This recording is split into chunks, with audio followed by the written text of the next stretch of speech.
Final day of preparation for the Browns against the Giants, and we heard from Myles Garrett today, who was back at practice as he continues to deal with, well, we've been calling it a foot injury all week, but Mary Kay, this seems like this is sort of developing into more than just what we thought it was initially. That's right. Not only is it a foot injury, it is both feet. And I asked him, is this related to the 2 foot surgeries that he had as a boy? Back then, when he was 11 and 12, he had both arches fixed. He had no arches. He had flat feet. And tendons had to be cut. They had to actually create arches in his feet. When you have a surgery like that, sometimes you have residual effects down the road.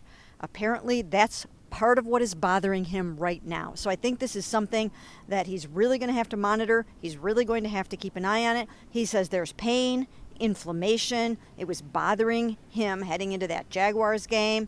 It got aggravated even more when he chased down Trevor Lawrence on a 33-yard run. So I think this is something that's going to be lingering throughout the season. And he also said that he cannot possibly rule out a procedure down the road. Not anytime soon, hopefully, but maybe after his career at some point. Yeah, and Ashley, it's interesting too because we're at a point now where Myles has been in the league for a long time. This is a guy who's approaching the age of 30.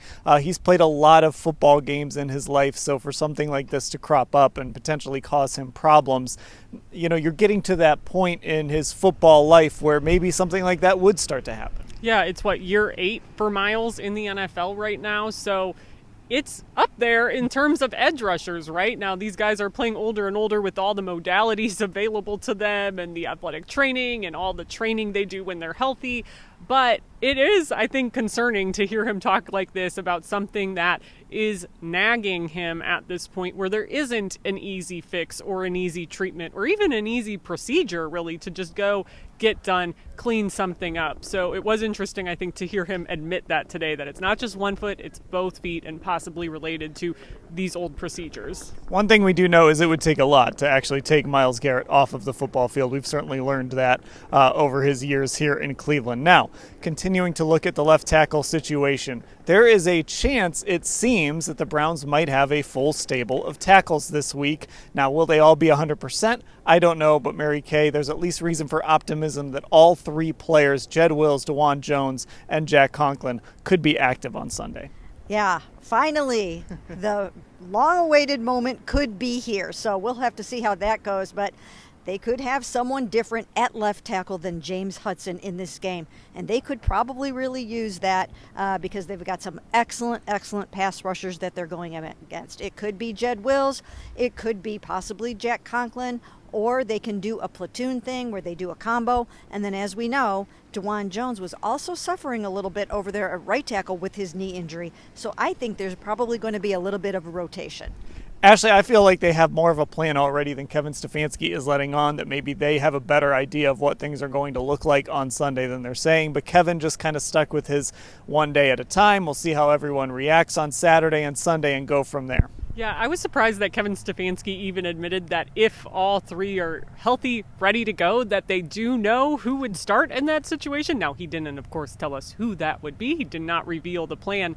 But I agree. I mean, I think they have basically every possible contingency in place, regardless of who's available, who's not available, who might need breaks and when, who might be on a pitch count and for how many reps. Like, all those things, I'm sure they know. They probably had it figured out for weeks, quite honestly. All right, let's talk about some injuries on the other team. So the Giants have kind of struggled to get their pass rush going, and it might be even more difficult this week.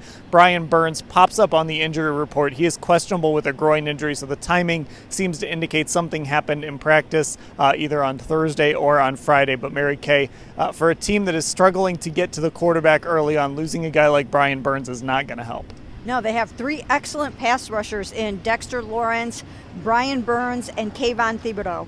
And this is one of their best, and it really will hurt them and help the Browns if he can't play. So while they're working out their tackle issues, they might have one less guy to worry about.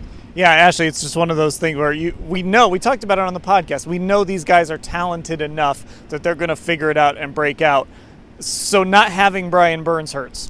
It does. And, Kayvon Thibodeau still had 11.5 sacks last year. I don't believe he has any yet this year. There's a cornerback currently leading them in sacks. So that just gives you an idea. This pass rush really has not been able to get going. But guys have been talking about those three all week. So it definitely would be a key missing piece for the Browns tackles to not have to worry about.